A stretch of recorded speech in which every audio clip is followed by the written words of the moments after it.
Good morning to all of you. Last lecture में हमने पढ़ लिया था कि गवर्नमेंट के 3 ऑर्गन्स कौन कौन से थे। पहला था आपका लेजिस्लेचर, सेकंड एग्जीक्यूटिव और थर्ड जुडिशरी। लेजिस्लेचर जिसका हमने यदि कहें डिवाइड करें तो उसका पार्लियामेंट, और पार्लियामेंट किससे मिलकर बनी होती है? पार्लियामेंट लोकसभा, राज्यसभा और प्रेसिडेंट से मिलकर बनी होती है। और काम क्या होता है लेजिस्लेचर का? कि कानूनों को बनाना। यदि एग्जीक्यूटिव बात चलती है तो एग्जीक्यूटिव में कौन आते हैं? President, vice president, prime minister और काउंसिल ऑफ मिनिस्टर। ये किसके अंतर्गत आते हैं? ये एग्जीक्यूटिव के अंतर्गत आते हैं। और एग्जीक्यूटिव का काम क्या होता है? इंप्लीमेंट लॉ, कि लॉ को क्या करना? इंप्लीमेंट करना, उनको लागू करना।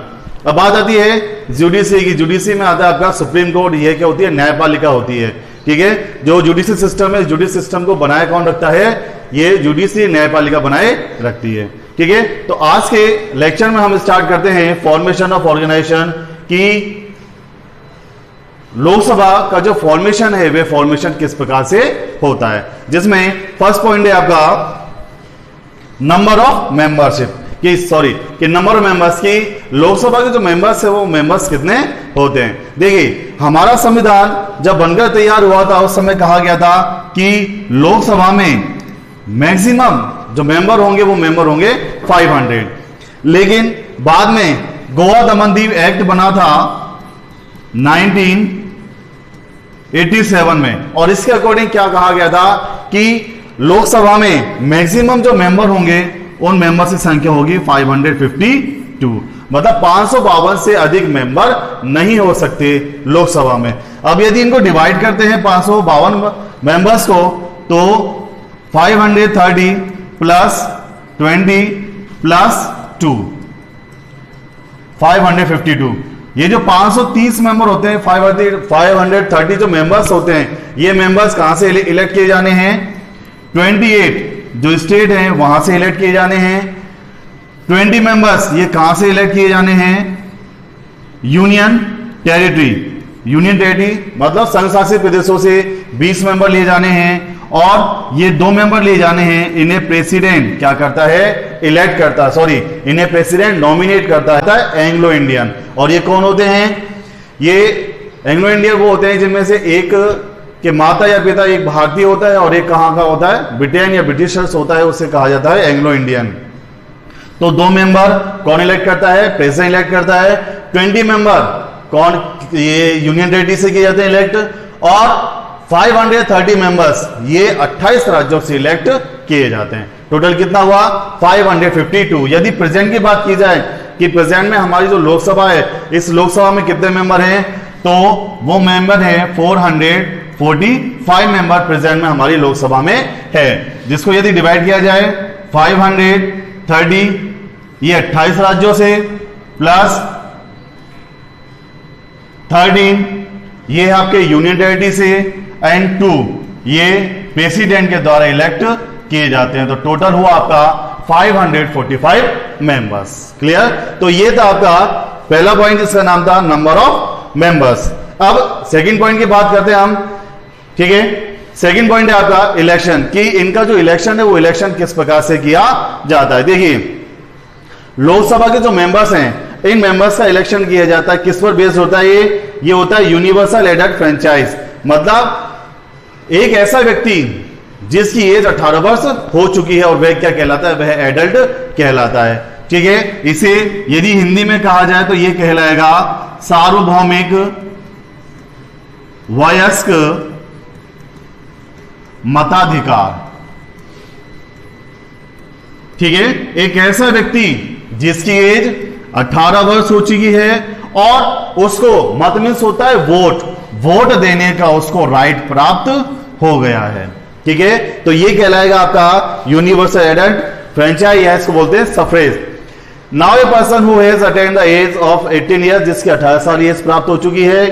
ठीक है, all the constituencies of the Lok Sabha now single membership. और जितने भी लोकसभा के निर्वाचन क्षेत्र होते हैं वह सभी निर्वाचन क्षेत्र क्या होते हैं? सिंगल मेंबरशिप होते हैं। मतलब खड़े तो बहुत सारे रिप्रेजेंटेटिव हो सकते हैं, लेकिन इलेक्ट केवल एक ही व्यक्ति किया जाएगा। तो ये था आपका सेकंड पॉइंट, जो था आपका इलेक्शन। अब हम चलते हैं थर्ड पॉइंट की तरफ। देखिए, थर्ड पॉइंट है हमारा क्वालिफिकेशन फॉर मेंबर्स, की मेंबर्स की क्वालिफिकेशन क्या होती है। तो जिसमें फर्स्ट क्वालिफिकेशन है ही should B citizen of India, वह भारत का नागरिक होना चाहिए। यदि कोई भी व्यक्ति लोकसभा के इलेक्शन में खड़ा हो रहा है तो उसके लिए सबसे पहली क्वालिफिकेशन क्या होगी कि वह भारत का नागरिक होना चाहिए।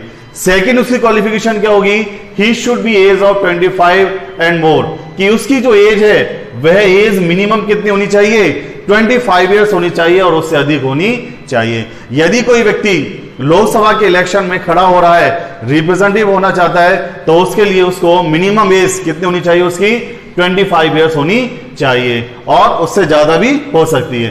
थर्ड पॉइंट है आपका, ही should not hold an office of profit under the Indian government और एनी स्टेट गवर्नमेंट। एक ऐसा व्यक्ति जो लोकसभा के चुनाव में खड़ा होना चाहता है, उसके लिए थर्ड जो क्वालिफिकेशन वो क्या है कि वह किसी भी पद पर प्रॉफिटेबल पोस्ट पर नहीं होना चाहिए। दैट मीन्स उसको कहीं और से सैलरी प्राप्त नहीं होनी चाहिए, कहीं और से उसको कोई लाभ या प्रॉफिट नहीं होना चाहिए, चाहे वो पोस्ट इंडियन गवर्नमेंट की हो, चाहे वो पोस्ट स्टेट गवर्नमेंट की हो। यदि वह किसी पोस्ट पर है, प्रॉफिटेबल पोस्ट पर है, और यदि उसको लोकसभा इलेक्शन में खड़ा होना है तो उसे अपने पद से रिजाइन देना पड़ेगा। ठीक है, ये वो थर्ड। और यदि फोर की बात करते हैं, he should not be declare as mentally disabled through any court and should not be bankrupt. अब बात चलती है फोर्थ कि फोर्थ क्वालिफिकेशन क्या है, तो देखिए कि वह क्या नहीं होना चाहिए, मेंटली डिस्टेबल नहीं होना चाहिए, मानसिक रूप से वह विकसित नहीं होना चाहिए, या कह सकते हैं पागल नहीं होना चाहिए। किसके द्वारा, कोर्ट के द्वारा पागल नहीं घोषित किया गया हो, और साथ ही साथ वह क्या नहीं होना चाहिए, वह बैंकरप्ट दिवालिया घोषित नहीं होना चाहिए।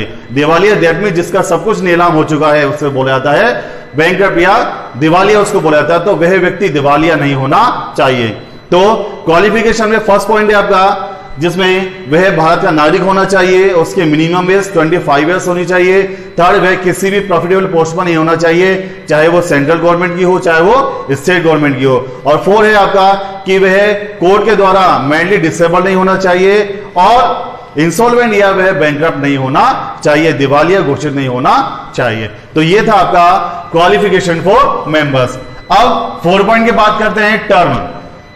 टर्म का मतलब होता है कार्यकाल, कि कार्यकाल कितना होता है इस लोकसभा का। तो देखिए टर्म ऑफ, इसका जो टर्म होता है, इसका जो कार्यकाल होता है वो होता है 5 साल।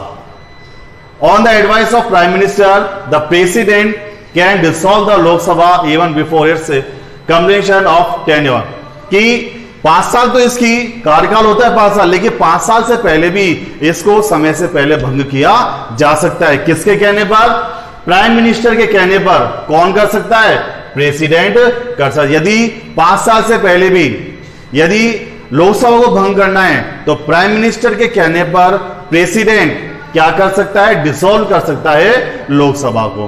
क्लियर, चलिए। और अब तक ये 9 बार हमारी जो लोकसभा है वो डिसॉल्व हो चुकी है। अब बात आती है मीटिंग की, कि इसकी जो मीटिंग होती है वह मीटिंग किस प्रकार से होती है। देखिए, meeting of the Lok Sabha and Rajya Sabha are called and postponed only by the president. यदि लोकसभा और राज्यसभा की मीटिंग को यदि बुलाना है तो वह मीटिंग कौन बुला सकता है, only president. And the rule regarding this arrangement is only that the interval between 2 respective meeting of the Lok Sabha should not be more than 6 month. और देखिए पहली बात तो क्या हुई कि लोकसभा और राज्यसभा की यदि मीटिंग को बुलाना है तो कौन बुलाएगा, प्रेसिडेंट बुलाएगा। इसके अलावा लोकसभा की जो 2 मीटिंग होती है उन 2 मीटिंग में 6 माह से अधिक का अंतर नहीं होना चाहिए। ठीक है, लोकसभा की यदि साल भर में 2 मीटिंग हो रही है तो 2 मीटिंग के बीच में 6 महीने से अधिक का अंतर नहीं होना चाहिए। क्लियर। तो मीटिंग क्या हुई, मीटिंग को कौन बुलाता है, लोकसभा की मीटिंग हो चाहे राज्यसभा की मीटिंग हो तो इन्हें बुलाता है प्रेसिडेंट, और 2 मीटिंग के बीच 6 माह से अधिक का अंतर नहीं होना चाहिए। ये वो आपका 5 पॉइंट। अब आता है 6, जिसे कहते हैं ऑफिसर्स ऑफ द लोकसभा, कि लोकसभा के ऑफिसर्स कौन होते हैं। एक होता है स्पीकर और एक होता है डेप्यूटी स्पीकर, एक अध्यक्ष और एक इसको कहा जाता है उपाध्यक्ष। देखिए according to the article 93 article 93 के अकॉर्डिंग क्या है कि कॉन्स्टिट्यूशन ने व्यवस्था की है, the Lok Sabha itself will appoint a speaker and a deputy speaker from among its member, कि यदि लोकसभा के मेंबर्स, यदि लोकसभा के अध्यक्ष और उपाध्यक्ष को अपॉइंट करना है तो ये अपॉइंट कहां से होंगे, ये उन्हीं मेंबर्स में से अपॉइंट होंगे जो इलेक्ट होकर कहां पर जाते हैं, लोकसभा में।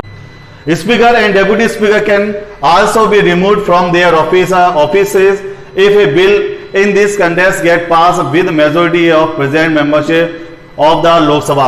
अब यदि देखिए इनको अपॉइंट कौन कर रहा है, इनको अपॉइंट मेंबर्स कर रहे हैं, कौन, लोकसभा के मेंबर्स। अब इनको हटाने का अधिकार भी किसको है, लोकसभा के मेंबर्स को इनको हटाने का अधिकार है। लेकिन हटाने से पहले क्या किया जाएगा, एक बिल रखा जाएगा, कहां पर, लोकसभा में। भाई लोकसभा के अध्यक्ष और उपाध्यक्ष हैं तो बिल कहां रखा जाएगा, केवल लोकसभा में रखा जाएगा, राज्यसभा में नहीं रखा जाएगा, क्योंकि अध्यक्ष और उपाध्यक्ष कहां के, केवल लोकसभा के।